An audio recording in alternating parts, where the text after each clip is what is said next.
Norte de Italia. Valle de Vajont. 9 de octubre de 1963. Unos obreros de la Agencia Nacional de Energía Eléctrica de Italia estaban almorzando en lo alto de la presa de Vajont. Ese día, como siempre, estaban contemplando las laderas y disfrutando del fantástico espectáculo natural cuando unos pedazos del monte Toc se desprendieron hacia el embalse.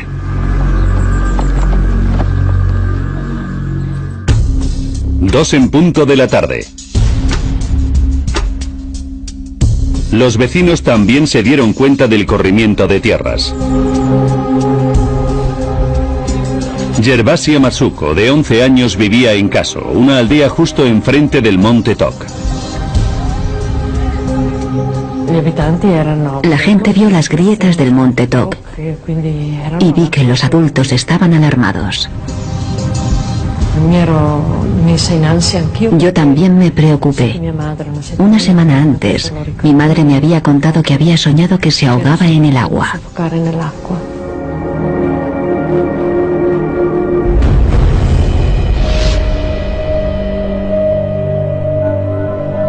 A 6 kilómetros de la presa se encontraba la central eléctrica de Soverchene, cuyas 4 enormes turbinas funcionaban con el agua procedente del embalse.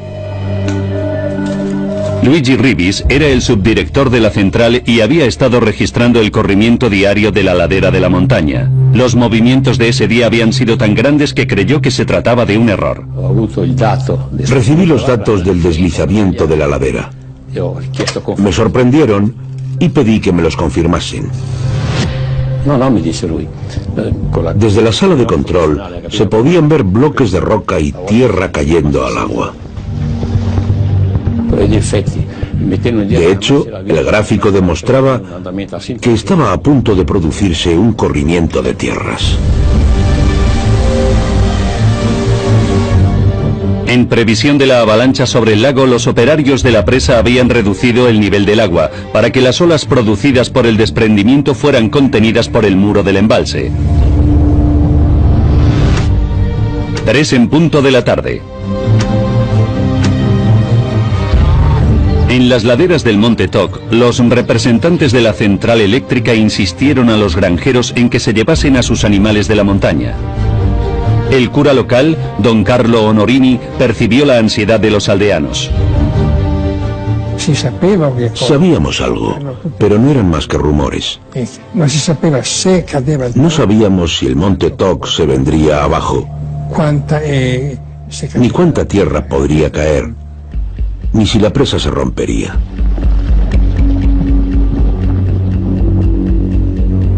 Por la tarde, la madre de Gervasia se marchó para trasladar a las vacas de la familia.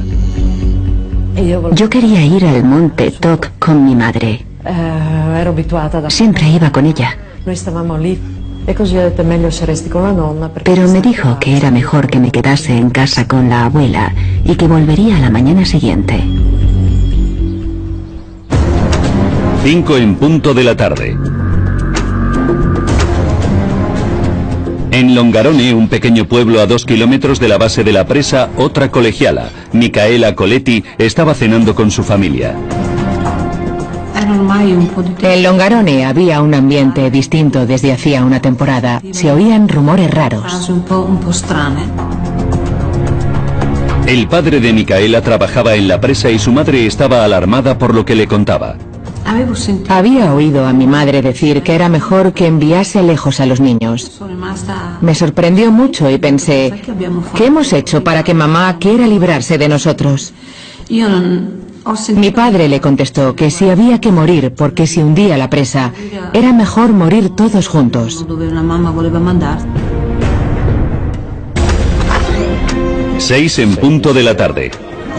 A las 6 de la tarde nos dijeron que estaba a punto de producirse el corrimiento y que subiésemos. El personal clave de la central eléctrica fue invitado a unirse a los ingenieros en lo alto de la presa para supervisar el desprendimiento. Pero Luigi tenía trabajo que terminar. Yo quería ir, pero le dije a mi compañero que tenía que terminar una cosa. Así que me quedé un rato más y él se fue. 9 en punto de la noche. Desde su posición privilegiada en lo alto de la presa más alta de Europa, los compañeros de Luigi esperaban presenciar la creación de una ola como la de un tsunami, de 20 metros de alto, cuando el desprendimiento de tierras llegase al agua.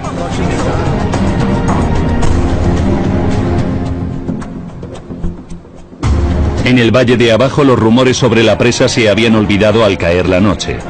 Los bares de Longarone estaban llenos de hinchas de fútbol que veían el partido de la Copa de Europa entre el Real Madrid y el Glasgow Rangers.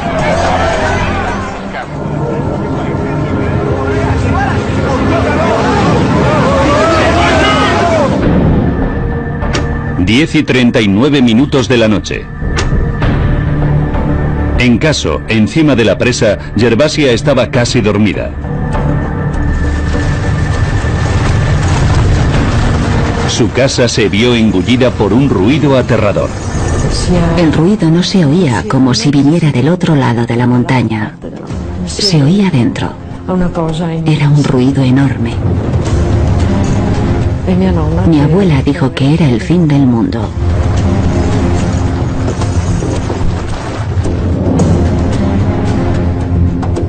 En la iglesia del pueblo, don Carlo oyó el mismo ruido sobrecogedor.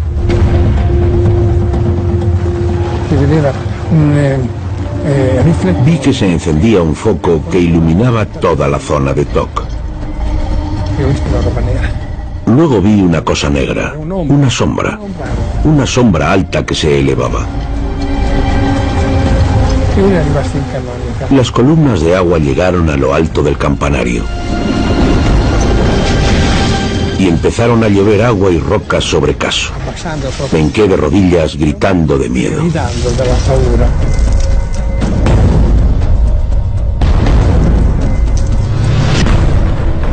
Temiendo que su casa podía quedar destruida, el hermano de Gervasia intentó salvar a su familia. Me agarró por los hombros y me tiró por las escaleras.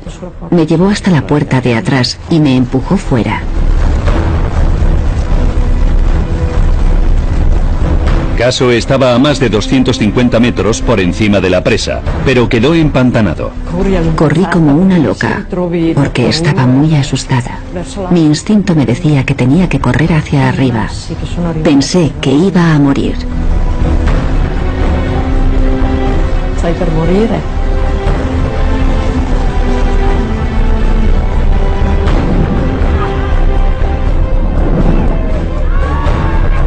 Bajo la presa, en Longarone, las luces de las calles se apagaron. Micaela Coletti estaba en la cama.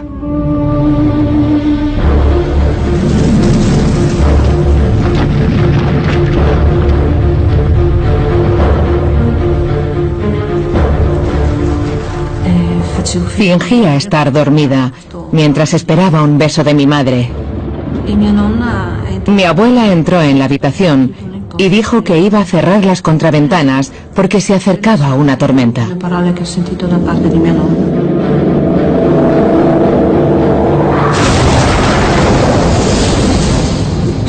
Entonces noté que mi cama se doblaba por la mitad y yo me quedé dentro. Noté que avanzaba a una gran velocidad.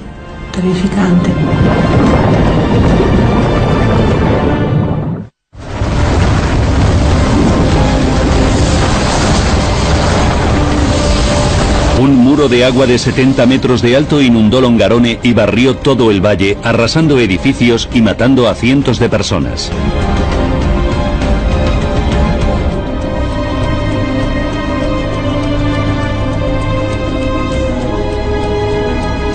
Veinte minutos después, las aguas se retiraron y dejaron un paisaje sembrado de muerte en Longarone. Quedé totalmente enterrada entre escombros.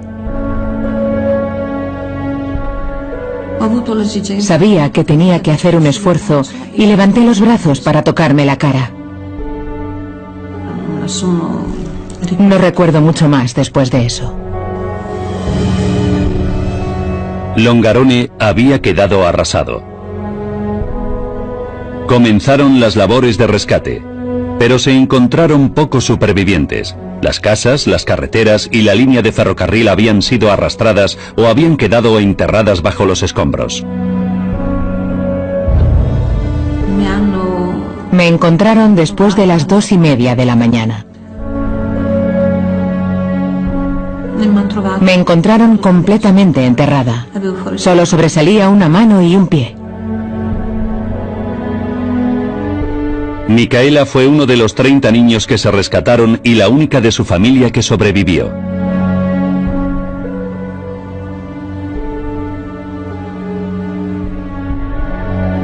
Esa noche perdieron la vida más de 2000 personas, incluidos 60 empleados de la central eléctrica.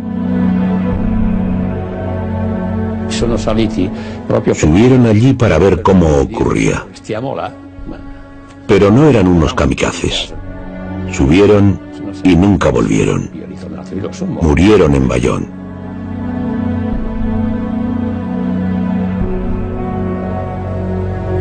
A la luz del alba, los equipos de rescate se quedaron anonadados cuando vieron que las rocas y el barro habían llenado el enorme embalse y una fantasmagórica cicatriz en forma de M de piedra caliza recién expuesta identificaba el lugar donde horas antes había tierras agrícolas.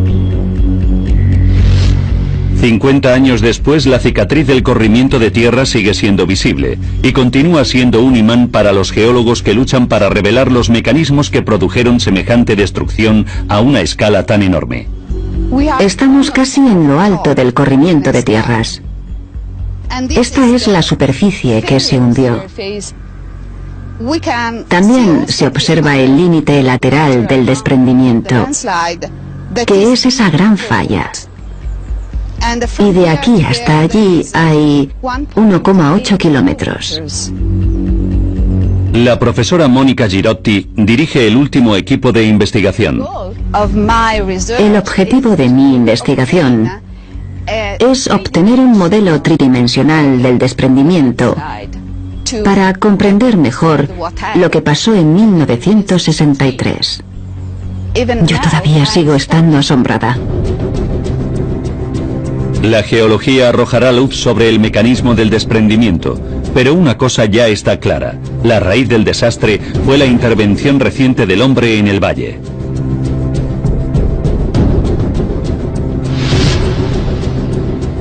El profesor David Pedley encabeza una iniciativa internacional para investigar, predecir e impedir corrimientos de tierra catastróficos. La comprensión del desastre de Bayonne ha sido uno de los retos más importantes de su carrera. El de Bayonne, en términos de víctimas, es el mayor corrimiento de tierras catastrófico de Europa del último siglo. Y seguramente ha sido el corrimiento de tierras más importante de todos los tiempos, porque sirvió para concienciarnos de toda una serie de problemas. Los hallazgos de Pedley son inequívocos. El de Bayonne fue un desastre totalmente provocado por el hombre. No cabe duda de que el desastre de Bayonne no se habría producido si el ser humano no hubiera intervenido. Ahora, al profundizar en la investigación, podemos revelar por qué 270 millones de metros cúbicos de la ladera de la montaña se precipitaron sobre el embalse de Bayonne y cómo lograron matar a más de 2000 personas. Pedley reconstruirá los pasos de los ingenieros originales cuando intentaron comprender la geología del valle e identificará los errores críticos que condujeron al desastre.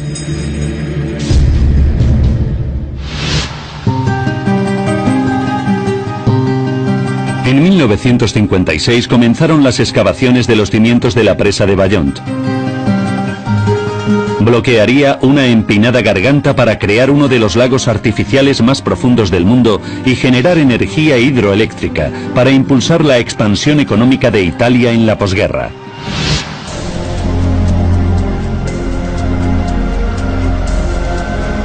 El ingeniero jefe era Carlo Semenza, un diseñador de presas de renombre internacional. Fue su último proyecto antes de retirarse, y sabía que la espectacular cordillera de los Dolomitas italianos ofrecía una oportunidad única. Los Dolomitas forman parte de los Alpes, y están básicamente formados por grandes bloques de caliza, que resultaron empujados hacia arriba hasta crear elevados picos.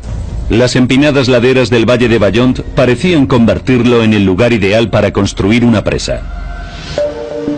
La presa podía ser relativamente estrecha y por lo tanto relativamente pequeña en términos de anchura. Obviamente tenía que ser muy alta y podía contener enormes cantidades de agua en el valle que ocupaba. Semenza y su equipo de geólogos inspeccionaron con sumo cuidado la zona donde se construirían los cimientos de la presa, pero prestaron poca atención al valle río arriba, que acabaría inundándose. En los años 50, el énfasis se ponía en calcular correctamente el diseño de la propia presa. No dedicaban mucho esfuerzo a comprender la geología del valle río arriba. Se consideraba que no era relevante ni para la presa ni para el embalse. Pedley descubrió que su actitud despreocupada resultaba aún más alarmante, dada la famosa inestabilidad geológica de la región. Entre las montañas, en los valles, hay rocas mucho más frágiles. Es piedra arenisca, arcilla y pizarra, y el sistema entero se encuentra sobre pliegues y fallas, así que resulta muy inestable. Es el entorno clásico para la creación de corrimientos de tierras. Nada de ello era una novedad para la población local. Vigilaban constantemente cualquier señal de fracturas de rocas y desprendimientos de tierras.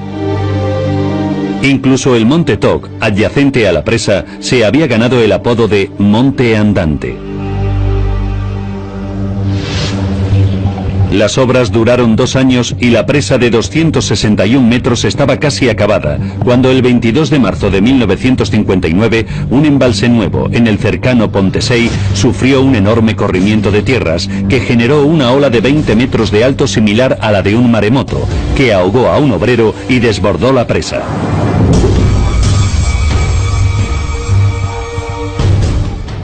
Fue la primera vez que se comprendió el efecto potencialmente dañino de los grandes corrimientos de tierras y provocó una onda sísmica en la industria hidroeléctrica del norte de Italia. Fue el mismo mecanismo que sembró la muerte y la destrucción en Vajont. La ladera de la montaña se precipitó sobre el lago generando un inmenso tsunami. La presa permaneció intacta, pero se desbordó e inundó el valle de abajo. La industria hidroeléctrica había subestimado las consecuencias potenciales de la inundación de un valle. Cuando se llena un embalse, las laderas que han drenado en un profundo valle durante miles de años se empapan por primera vez con resultados sorprendentes. La roca que parece sólida a menudo está hecha de bloques separados que se mantienen en su sitio por la gravedad y la fricción. Hay que imaginarse que los bloques de roca que hay dentro de las montañas son un poco como barcos. Cuando sube el nivel del agua, el bloque empieza a flotar. Bueno, en realidad no flota del todo, pero incrementa su movilidad. Y cuando incrementa su movilidad, la fuerza de fricción, la resistencia al movimiento, decrece. Con lo cual son mucho más probables los corrimientos de tierra. Temiendo que se repitiera el corrimiento de tierras y el tsunami fatales de Pontesey, la empresa eléctrica encargó un estudio de las orillas del embalse propuesto para el valle de Vajont. El geólogo jefe del proyecto fue el profesor Leopold Miller, que encargó a Edoardo Semenza, hijo del ingeniero jefe y recientemente licenciado en geología, que dirigiese el estudio. Edoardo recorrió cada centímetro del valle observando las formaciones rocosas. Cuando encontró pruebas de un antiguo movimiento a gran escala en las empinadas laderas cercanas a la presa, pareció que los peores temores de la empresa se habían confirmado. Eduardo Semenza estaba convencido de que había un gran corrimiento de tierras antiguo situado en la orilla sur del embalse. Un corrimiento de tierras antiguo ya se ha movido, por lo cual es probable que las rocas de la base de ese corrimiento sean mucho más frágiles. Edoardo temió que la inundación del valle podía reactivar el viejo corrimiento, que a su vez podía desencadenar un tsunami catastrófico, repitiendo el desastre mortal de Pontesey a una escala muchísimo mayor. La masa del corrimiento de tierras que identificó estaba a 100 metros de la propia presa. Si Eduardo tenía razón, había que desechar el proyecto entero. Para el padre de Edoardo, Carlo Semenza, la noticia fue devastadora e inició una investigación más detallada. Si efectivamente se trataba del emplazamiento de un gigantesco corrimiento de tierras antiguo, tenían que existir pruebas en los estratos de roca subterráneos. Los ingenieros perforaron 3 agujeros en la ladera de la montaña, en la zona de peligro identificada por Edoardo. y el equipo de geólogos buscó señales de movimientos previos, como rocas fracturadas o capas de caliza inestable. A pesar de perforar hasta 170 metros de profundidad, no encontraron pruebas de un desprendimiento de tierras anterior. El jefe del proyecto, Carlo Semenza, se llevó un alivio. Su principal asesor geológico, el profesor Miller, estaba seguro de que las laderas estaban formadas por bloques de caliza sólida e inamovible. Los diseñadores de la presa llegaron a la conclusión de que aunque existía el potencial de pequeños corrimientos de tierras en las orillas del embalse, no existía un peligro real de grandes desprendimientos. En febrero de 1960, una vez descartada la amenaza de un corrimiento de tierras destructivo, Semenza dio luz verde a la siguiente fase del proyecto. Antes de entregar la presa a la empresa eléctrica, tenían que confirmar su integridad estructural llenando el embalse a tope.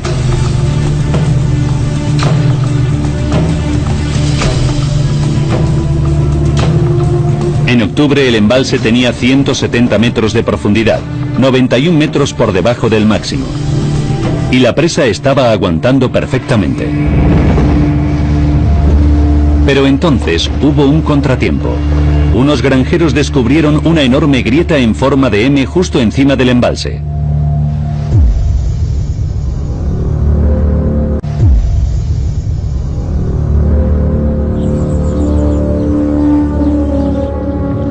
La grieta que se abrió era enorme, de unos 1.700 metros de largo.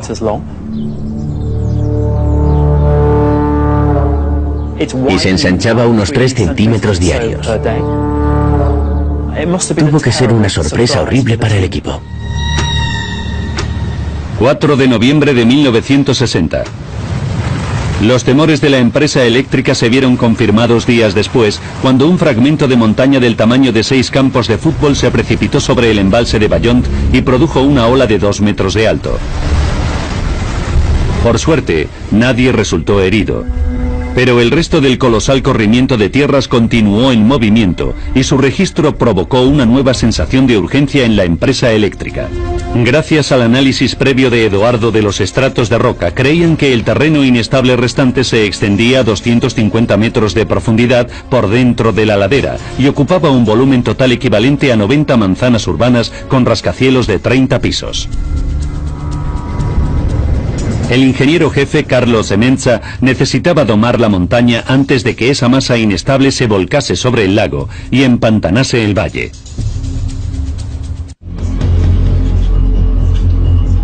Al equipo de ingenieros de Semenza no se le ocurrió ninguna forma de detener el corrimiento. Su inmenso tamaño hacía impracticable clavarlo a la ladera de la montaña con capilares de hormigón. Pero el profesor Miller tenía el presentimiento de que podía controlar la velocidad a la que la tierra se precipitaba sobre el lago e impedir un devastador tsunami.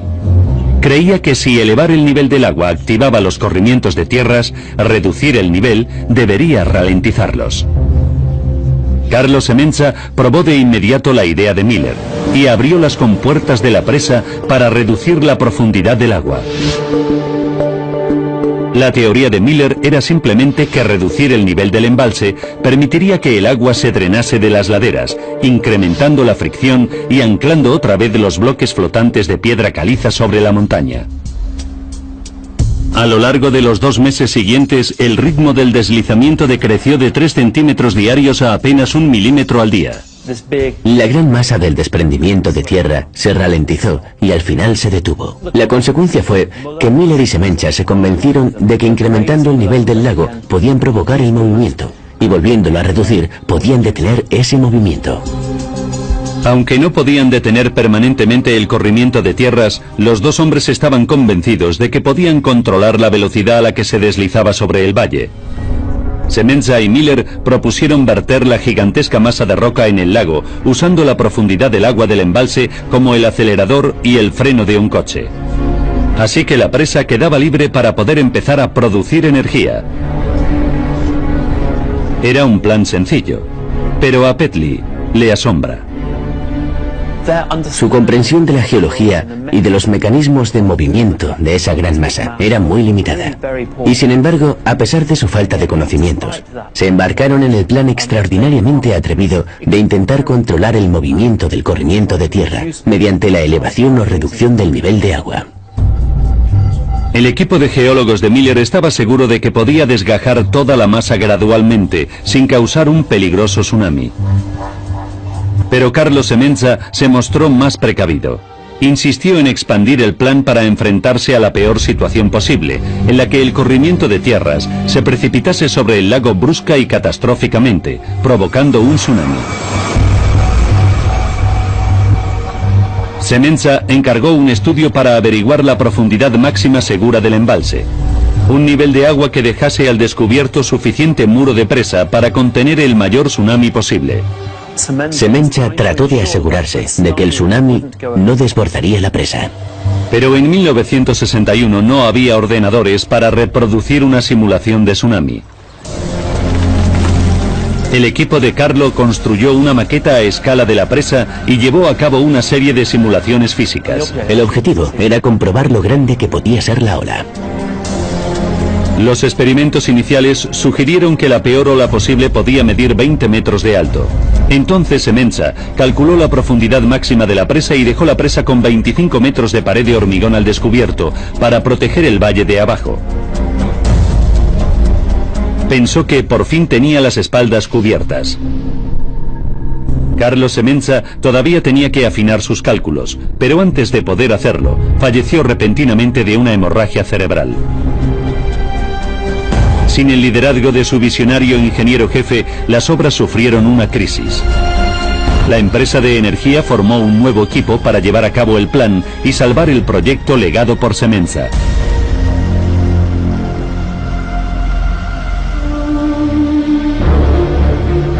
...26 de septiembre de 1963. En los 2 años transcurridos desde la terminación del túnel de circunvalación, el nivel del agua se elevó y se redujo sistemáticamente para controlar el corrimiento de tierra sobre el valle inundado. Y hasta entonces, el plan había funcionado. 2 semanas antes del desastre, el corrimiento de tierra había avanzado un total de 3 metros. Los operarios de la presa ya estaban convencidos de que tenían capacidad para controlar el corrimiento de tierra. El embalse se encontraba en su nivel de agua más alto hasta la fecha, a 245 metros sobre la base de la presa. Estaba 10 metros por encima del nivel de seguridad máximo fijado por Semenza. No cabe duda de que intentaban llegar a un punto en el que pudieran verter el corrimiento de tierra sobre el lago. Estaban elevando el nivel del lago al límite más alto que creían que podían. Su estrategia de alto riesgo parecía estar surtiendo efecto. El corrimiento estaba cogiendo velocidad. Se abrieron las compuertas para reducir el agua a un nivel seguro antes del desprendimiento final. Los operarios de la presa esperaban, como habían comprobado previamente, que reducir el nivel del agua ralentizaría el corrimiento. Pero esa vez fue distinto. En realidad, el corrimiento continuó acelerando. Era justo lo que no esperaban, y se quedaron muy desconcertados con lo que pasó. Si se producía un desprendimiento del flanco de la montaña, entonces sus simulaciones garantizaban que el tsunami resultante desbordaría los muros de la presa. Durante 2 tensas semanas, los operarios redujeron el nivel del agua lo más que pudieron, sin añadir presiones a las laderas. Pero el corrimiento de tierra continuó acelerándose. 9 de octubre de 1963. La ladera de la montaña ya avanzaba 30 centímetros diarios, pero la presa ya tenía 25 metros de muro de hormigón al descubierto.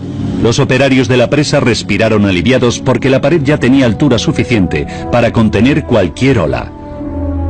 Como el nivel del lago ya estaba por debajo del tamaño máximo del tsunami que habían calculado, consideraron que la situación era completamente segura. Tan segura que los directivos de la empresa eléctrica fueron invitados a presenciar la creación del tsunami. Y no se alertó de ningún peligro a la población local.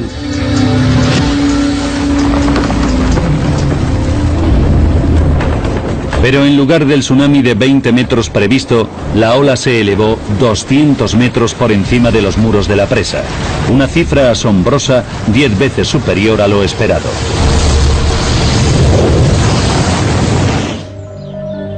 Ahora, nuestros investigadores revelarán por qué el plan para controlar el corrimiento de tierra ajustando el nivel del embalse fue un error de juicio tan garrafal. Desde el principio del movimiento del corrimiento de tierra, su modelo, de la forma en que se comportaba, estuvo equivocado. Su investigación geológica falló al no identificar que dentro de la piedra caliza había finas franjas de arcilla. Y esas capas de arcilla blanda produjeron una zona de debilidad. El equipo de geólogos perforó agujeros con el fin de buscar pruebas de una superficie frágil deslizante, pero no profundizó lo suficiente para encontrar la arcilla. Buscaban una capa de arcilla que estaba a 250 metros de profundidad y que solo tenía 1 centímetro de grosor. Pero esa capa de 1 centímetro de grosor bastaba para determinar si el corrimiento de tierra podía moverse o no. Las extraordinarias propiedades de esa capa de arcilla acabaron provocando que un costado entero de la montaña se desgajase de repente a una velocidad increíble.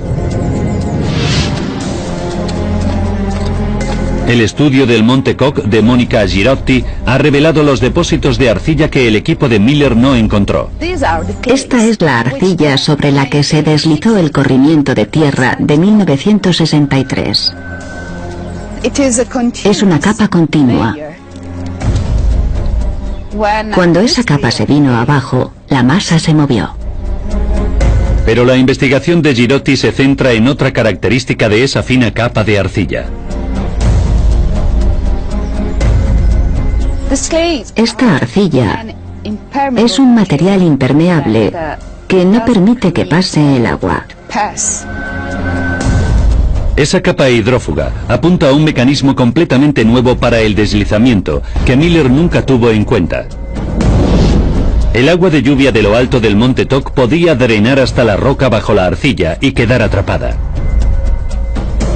El incremento de la presión que empujaba a la arcilla desde abajo podía desestabilizar la superficie de deslizamiento. Pero haría falta un volumen enorme de agua atrapada para mover la masa del corrimiento de tierra. El equipo de Girotti ha reunido pruebas cruciales de que el agua de lluvia de toda la sección superior del monte Koch se recogía en la piedra caliza aislada bajo el corrimiento de tierra. Cuando hubo fuertes lluvias, una enorme cantidad de agua quedó atrapada bajo la arcilla. Como no tenía a dónde ir, la presión bajo la arcilla se disparó y el corrimiento de tierra sufrió una sacudida adicional. Girotti tiene claro que el intento de controlar el corrimiento de tierra modificando el nivel del pantano carecía de un elemento clave. No era un buen plan, porque Miller no tuvo en cuenta la existencia de arcilla dentro de la ladera. Y solo podía controlar los niveles del lago, pero no las precipitaciones de lluvia. Fue un proyecto inútil. Si el equipo original de geólogos hubiera sabido que había arcilla, Pedley cree que la historia habría seguido un curso distinto. Entonces ya se sabía que la arcilla era un material débil. Si hubieran sabido que había capas de arcilla, es casi seguro que habrían abandonado el proyecto en ese momento. Cuando Pedley regresó al archivo, descubrió lo cerca que estuvo Miller de encontrar la capa de arcilla. En 1961, Miller instaló 4 válvulas de presión del agua, llamadas piezómetros, para supervisar el nivel del agua en la roca. Quería asegurarse de que la ladera de roca caliza se comportaba del modo que preveía su teoría. 3 de los aparatos confirmaron las expectativas de Miller de que el nivel de agua de la roca dependía del nivel del embalse. Pero oculta entre los datos del cuarto piezómetro, Pedley encontró la prueba devastadora de una capa de arcilla. El nivel del agua de ese agujero no se correspondía con el nivel del agua del lago. El piezómetro registraba un elevado nivel del agua independientemente del nivel de agua que hubiera en el pantano. Era probablemente una indicación de que las capas de arcilla estaban atrapando agua a gran presión bajo la masa del corrimiento de tierra. Pero Miller asumió que el cuarto piezómetro era defectuoso y sus datos eran erróneos. Como el comportamiento del cuarto agujero no encajaba con las ideas preconcebidas sobre el modo en que operaba el corrimiento de tierra, lo ignoró. Para Pedley, la semilla del desastre se sembró con ese fallo sistemático a la hora de comprender el monte Toc. Demuestra que si el modelo con el que funcionas no explica algunos de los comportamientos que observas, es que el modelo está mal. No es el corrimiento de tierra el que está haciendo algo mal.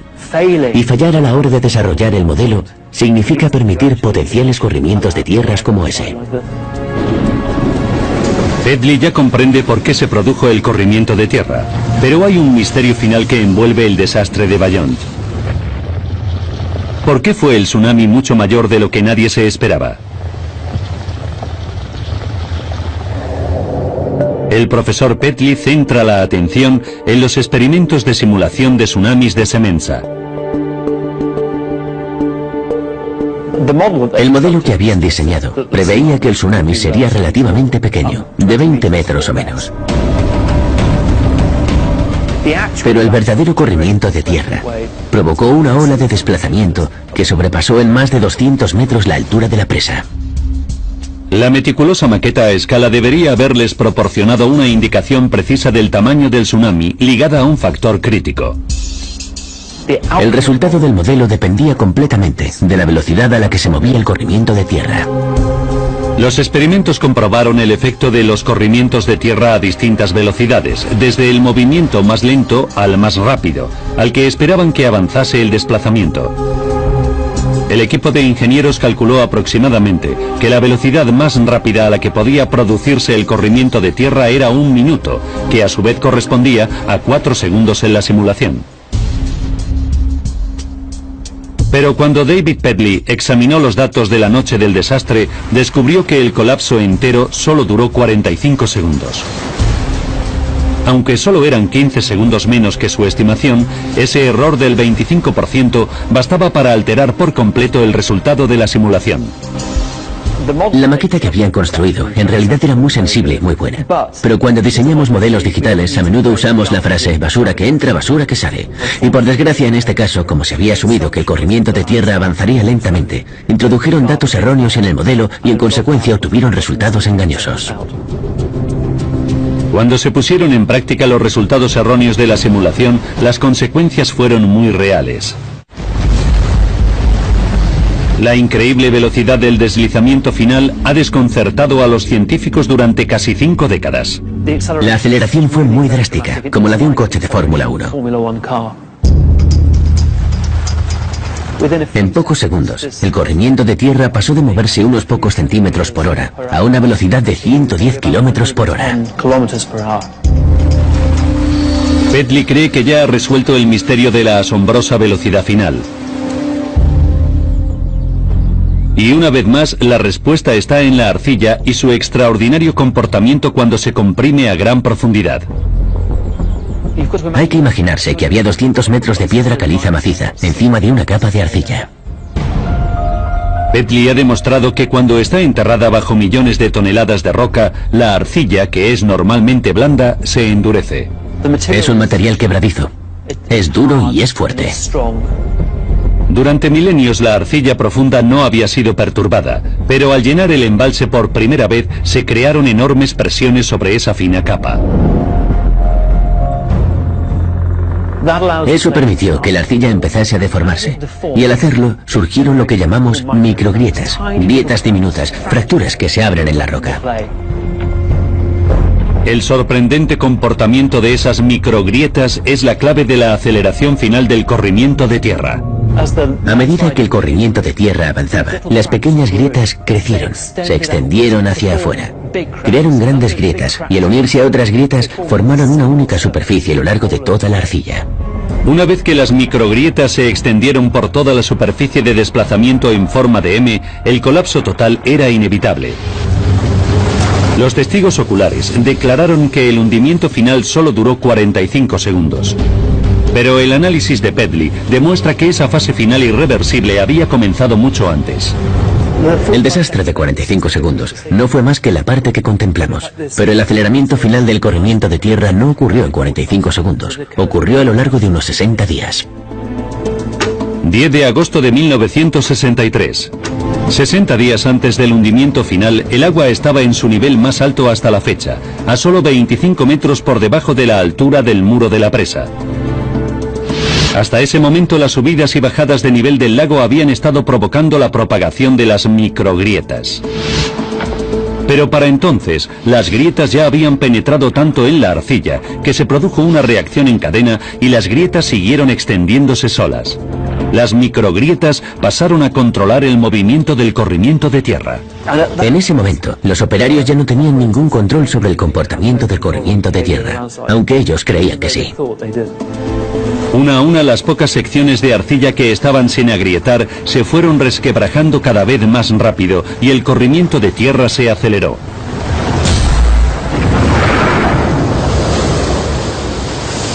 Fue un efecto dominó clásico. Era inevitable que ocurriera.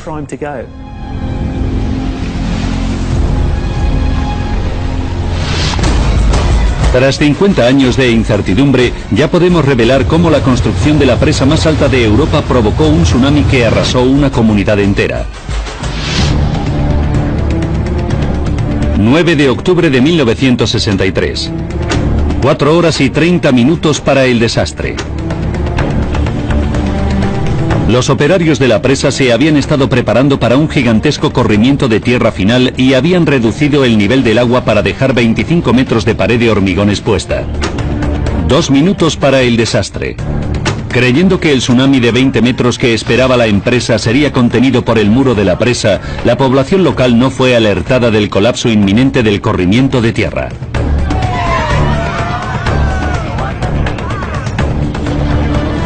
Los empleados de la empresa de energía contemplaban el espectáculo desde un enclave privilegiado en lo alto de la presa.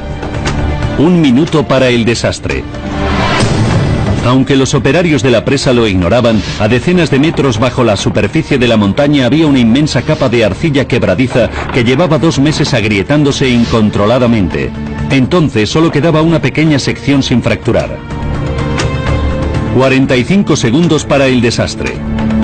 La última sección de arcilla se resquebrajó y un corrimiento de tierra del tamaño de 90 manzanas urbanas se precipitó sobre el embalse.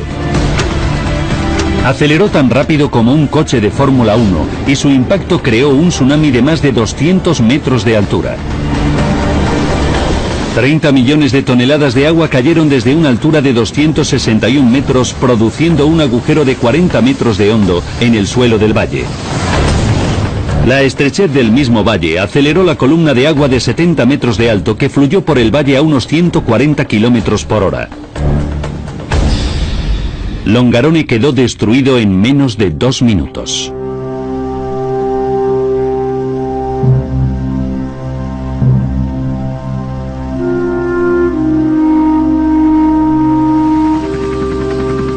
Miré abajo, desde el helicóptero, y vi el lugar por donde había venido la ola. El valle entero había desaparecido. Un valle esfumado. En Bayonne se demostró la locura del ser humano, su fracaso a la hora de controlar y comprender los sistemas naturales. Su modelo de cómo controlar ese corrimiento de tierra estaba totalmente equivocado, y de hecho condujo a la catástrofe que finalmente ocurrió. En 1971, 2 personas fueron declaradas culpables de homicidio múltiple. Una era el ingeniero jefe que había sustituido a Semenza. Fue condenado a 2 años de cárcel. Se ordenó a la empresa de energía que pagase una indemnización a las víctimas. La presa de Bayonne, la celebrada obra maestra de la ingeniería italiana, nunca volvió a generar energía y se convirtió en una reliquia en el paisaje. Hoy los ingenieros y geólogos siempre tienen que examinar las laderas de las presas proyectadas y explicar por qué son más seguras que las laderas del Valle de Bayonne. Rompería.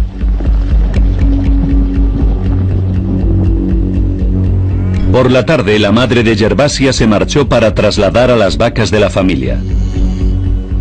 Yo quería ir al monte Toc con mi madre. Siempre iba con ella. Pero me dijo que era mejor que me quedase en casa con la abuela y que volvería a la mañana siguiente. 5 en punto de la tarde.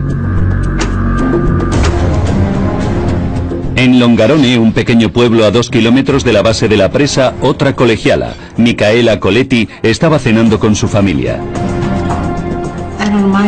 En Longarone había un ambiente distinto desde hacía una temporada. Se oían rumores raros. El padre de Micaela trabajaba en la presa y su madre estaba alarmada por lo que le contaba. Había oído a mi madre decir que era mejor que enviase lejos a los niños. Me sorprendió mucho y pensé, ¿qué hemos hecho para que mamá...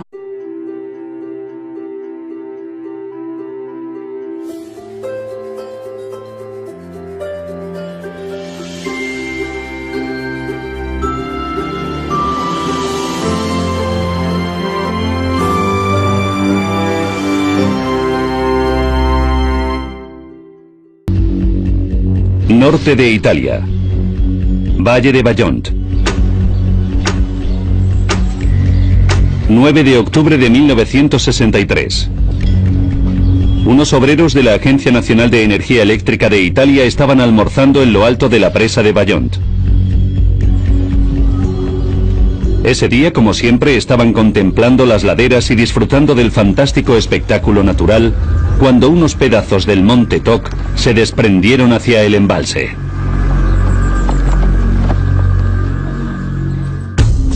Dos en punto de la tarde. Los vecinos también se dieron cuenta del corrimiento de tierras. Gervasia Masuko, de 11 años, vivía en Caso, una aldea justo enfrente del monte Toc. La gente vio las grietas del monte Toc y vi que los adultos estaban alarmados. Yo también me preocupé. Una semana antes, mi madre me había contado que había soñado que se ahogaba en el agua.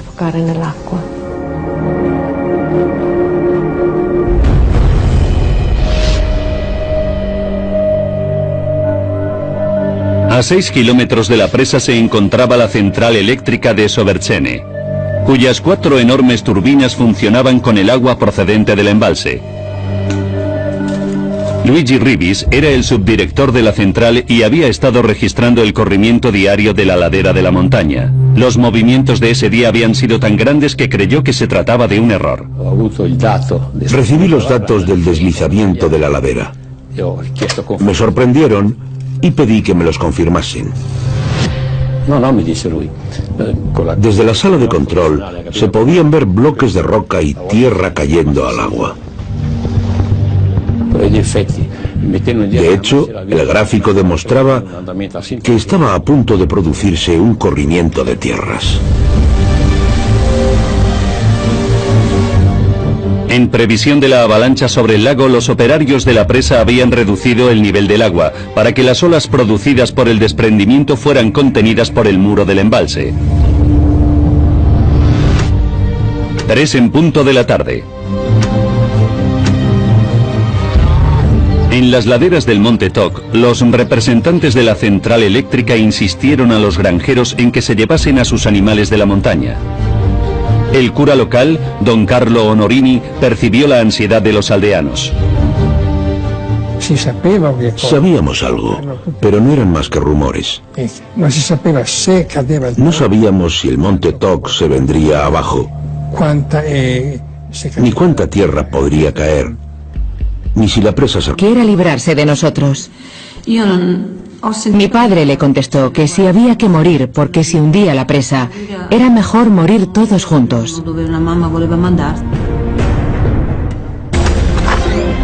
6 en punto de la tarde. A las 6 de la tarde nos dijeron que estaba a punto de producirse el corrimiento y que subiésemos. El personal clave de la central eléctrica fue invitado a unirse a los ingenieros en lo alto de la presa para supervisar el desprendimiento. Pero Luigi tenía trabajo que terminar. Yo quería ir, pero le dije a mi compañero que tenía que terminar una cosa. Así que me quedé un rato más y él se fue. 9 en punto de la noche. Desde su posición privilegiada en lo alto de la presa más alta de Europa, los compañeros de Luigi esperaban presenciar la creación de una ola como la de un tsunami, de 20 metros de alto, cuando el desprendimiento de tierras llegase al agua.